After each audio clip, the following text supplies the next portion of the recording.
வணக்கம் நண்பர்களே. இன்னைக்கு தங்கம் விலை விக்கிற விலையில எல்லார் மனசுலயும் இருக்கிற ஒரே ஆசை கொஞ்சமாவது தங்கம் வாங்கி வச்சிடணும் அப்படிங்கிறது தான்.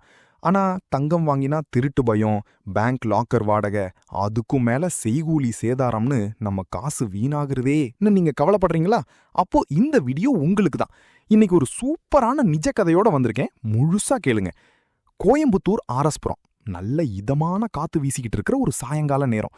அங்க இருக்கிற ஒரு சின்ன காஃபி ஷாப்ல சத்யா அப்படிங்கிற ஒரு காலேஜ் பையன் உட்காந்துருக்கான். அவன் எப்பவுமே ஷேர் மார்க்கெட்டு, ஃபைனான்ஸ்னு ரொம்ப அப்டேட்டடா இருக்கிற ஆளு. அவனுக்கு எதிரே அவங்க அம்மா லக்ஷ்மியும் பக்கத்து வீட்டு சுந்தர் மாமாவும் இருக்காங்க. சுந்தர் மாமா ஒரு ரிட்டையர்ட் பேங்க் ஆஃபீஸர், பழைய முதலீட்டு முறைகள் மேல ரொம்ப நம்பிக்கை வச்சிருக்கவரு.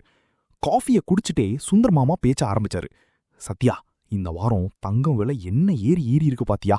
கையில இருக்கிற மிச்ச பணத்துல உங்க அம்மாவை ஒரு 4 சவரன் காசு வாங்கி வைக்க சொல்லுப்பா, பிற்காலத்துல கண்டிப்பா உதவும் அப்படின்னு சொன்னாரு. இதை கேட்டதும் லக்ஷ்மி அம்மாவுக்கு முகம் வாடிருச்சு. வாங்குறது என்னவோ சரிதான்னா, ஆனா அதை வீட்ல வைக்கவே எனக்கு ரொம்ப பயமா இருக்கே. போன மாசம் கூட பக்கத்து தெருவுல திருட்டு போச்சு. சரி, பேங்க் லாக்கர்ல வச்சா வருஷம் வாடகை கட்டணும், அதுக்காக அலையணும். இது எல்லாத்துக்கும் மேல நகையா வாங்கினா செய்கூலி சேதாரம்னு ஏகப்பட்ட காசு தண்டமா போகுதே அப்படின்னு அவங்க கவலைய கொட்டினாங்க. இதை எல்லாத்தையும் அமைதியா கேட்டுக்கிட்டு இருந்த சத்யா லேசா சிரிச்சான். அம்மா, சுந்தர் மாமா, நீங்க 2 பேரும் சொல்றதுமே சரிதான். தங்கம் எப்போதுமே ஒரு பாதுகாப்பான முதலீடு தான். ஆனா நாம இருக்கிற இந்த 2026ல ஏன் இன்னும் பழைய காலத்து மாதிரியே யோசிக்கணும்? தங்கத்தை வாங்கணும், ஆனா அதை நம்ம கையால தொடக்கூடாது. இதுதான் இப்போதைய நவீன முதலீட்டு மந்திரம் அப்படின்னு ஒரு சஸ்பென்ஸ் வச்சான். சுந்தர் மாமாவுக்கு சுத்தமா புரியல. அட என்னப்பா சொல்ற, தங்கத்தை வாங்கணும் ஆனா தொடக்கூடாதுன்னா என்ன அப்படின்னு குழப்பமா கேட்டாரு. சத்யா ரொம்ப தெளிவா விளக்க ஆரம்பிச்சான். மாமா, நீங்க பேங்க்ல வேலை பார்த்தவர், வவுச்சர் பத்தி உங்களுக்கு நல்லாவே தெரியும் இல்லையா? அதே கான்செப்ட் தான் கோல்டு ETF, அதாவது எக்ஸ்சேஞ்ச் ட்ரேடட் ஃபண்ட். சிம்பிளா சொல்லணும்னா டிஜிட்டல் வடிவுல சுத்தமான 24 கேரட் தங்கத்தை வாங்குறது. நீங்க ஒரு கோல்டு ETF யூனிட் வாங்கினா அது தோராயமா 1 கிராம் சுத்தமான தங்கத்துக்கு சமம். உங்களுக்கு ஈடான அந்த 1 கிராம் தங்கம் ரொம்ப பாதுகாப்பான ஒரு பெரிய பெட்டகத்துல, அதாவது வால்ட்ல உங்களுக்காக வைக்கப்படும். ஆனா அதை நீங்க கையால தொட முடியாது. உங்க டிமேட் அக்கவுண்ட்ல அதோட மதிப்பு மட்டும் ஷேர் மார்க்கெட் நிலவரப்படி ஏறி இறங்கும். அப்போ லக்ஷ்மி அம்மா குறுக்கிட்டு, சத்யா, நகையா வாங்கினா விசேஷங்களுக்கு போட்டுக்கலாம், இந்த ETFல அப்படி என்ன பெரிய லாபம் அப்படின்னு கேட்டாங்க. அம்மா, நீங்க நகைய முதலீடுன்னு நினைக்கிறீங்க. ஆனா நகை அப்படிங்கிறது ஒரு பயன்பாட்டு பொருள். முதலீட்டு ரீதியா பார்த்தா அதுல நிறைய நஷ்டம் இருக்கு. நீங்க கடையில போய் நகை வாங்கும்போது 10 முதல் 20% வரைக்கும் செய்கூலி கொடுப்பீங்க. நாளைக்கு அதை விற்கும் போது அந்த காசு உங்களுக்கு திரும்ப கிடைக்காது. தூய்மைன்னு பார்த்தாலும் கடையில 22 கேரட் தான் கிடைக்கும். ஆனா இந்த ETFல செய்கூலி சேதாரம் எதுவுமே கிடையாது. 99.5% சுத்தமான 24 கேரட் தங்கம்.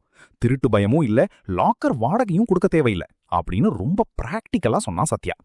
இதை கேட்டதும் சுந்தர் மாமாவுக்கு ரொம்ப ஆர்வம் வந்துருச்சு. அப்போ தங்கம் மட்டும்தானா சத்யா அப்படின்னு கேட்க, இல்ல மாமா, தங்கத்தை மாதிரியே இப்போ வெள்ளி, அதாவது சில்வர் ETF ரொம்ப பிரபலமா இருக்கு. அது மட்டும் இல்லாம சர்வதேச சந்தையில கச்சா எண்ணெய், இயற்கை எரிவாயுன்னு பல விஷயங்கள்ல கமாடிட்டி ETF மூலமா முதலீடு பண்ணலான்னு சொன்னான். அது சரிப்பா, அவசரத்துக்கு பணம் வேணும்னா என்ன பண்றது அப்படின்னு மாமா மறுபடியும் ஒரு டவுட் கேட்டாரு. அது ரொம்ப ஈஸி மாமா. உங்க மொபைல் ஆப் மூலமா ஒரே கிளிக்ல அதை வித்து பணமாக்கிக்கலாம். நகை கடைக்கு போய் அவங்க சொல்ற விலைக்கு காத்து கிடக்க வேண்டிய அவசியமே இல்ல. இதுல எந்த ஏமாற்று வேலையும் நடக்காது. ஏன்னா இதை இந்திய பங்குச்சந்தை வாரியமான செபி, அதாவது செபி ரொம்ப கடுமையா கண்காணிக்குது. பொதுவா ஷேர் மார்க்கெட் கீழே விழும்போது தங்கம் விலை ஏறும். அதனால உங்க மொத்த முதலீட்டுல ஒரு 10 முதல் 15% இதுல இருந்தா அது உங்க பணத்துக்கு ஒரு பெரிய பாதுகாப்பு கவசம் மாதிரி. வெளிய மழை லேசா தூர ஆரம்பிச்சது. சத்யா ஃபைனலா ஒரு சூப்பர் பாயிண்ட் சொன்னான்.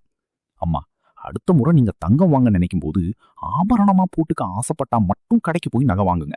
ஆனா எதிர்கால பாதுகாப்புக்கும் லாபத்துக்கும் முதலீடு செய்யணும்னா கோல்டு ETF தான் பெஸ்ட். லக்ஷ்மி அம்மா முகத்துல இப்போ பெரிய நிம்மதி. நீ சொல்றது சரிதான் சத்யா. இனிமேல் லாக்கர் சாவியை தேடுறதை விட உன் டிமாட் பாஸ்வேர்டு தான் ரொம்ப பாதுகாப்பானதுன்னு எனக்கு நல்லா புரிஞ்சிருச்சு. இந்த வாரமே என் சேமிப்பை டிஜிட்டல் தங்கத்துல முதலீடு பண்றேன் அப்படின்னு சிரிச்சுக்கிட்டே சொன்னாங்க. என்ன நண்பர்களே, சத்யா சொன்னது 100க்கு 100 உண்மைதானா? தங்கம் அப்படிங்கிறது வெறும் உலோகம் இல்ல, அது நம்ம இந்தியர்களோட ஒரு எமோஷன். அந்த எமோஷனை கொஞ்சம் டெக்னாலஜியோட சேர்த்து ஸ்மார்ட்டா முதலீடு பண்ணுவோம். இந்த கதை உங்களுக்கு பிடிச்சிருந்தா லைக் அடிச்சு நானும் கோல்டு ETF ஸ்டார்ட் பண்ண போறேன்னு ஒரு சிக்னல் கொடுங்க. உங்க ஃப்ரெண்ட் இன்னும் லாக்கர் சாவியை வச்சுக்கிட்டு பயந்துகிட்டு இருந்தா இந்த வீடியோவை ஷேர் பண்ணி அவங்களையும் ஸ்மார்ட் இன்வெஸ்டரா மாத்துங்க. கமெண்ட்ல சொல்லுங்க, நீங்க பிசிக்கல் கோல்டு விரும்புறீங்களா இல்ல டிஜிட்டல் கோல்டா? உங்க முதலீட்டு பயணம் எப்பவும் லாபத்துல போகணும், லாஸ்ல இல்ல. அடுத்த வீடியோல இன்னும் ஒரு ஃபைனான்சியல் சீக்ரெட்டுடன் சந்திப்போம். நன்றி, வணக்கம்.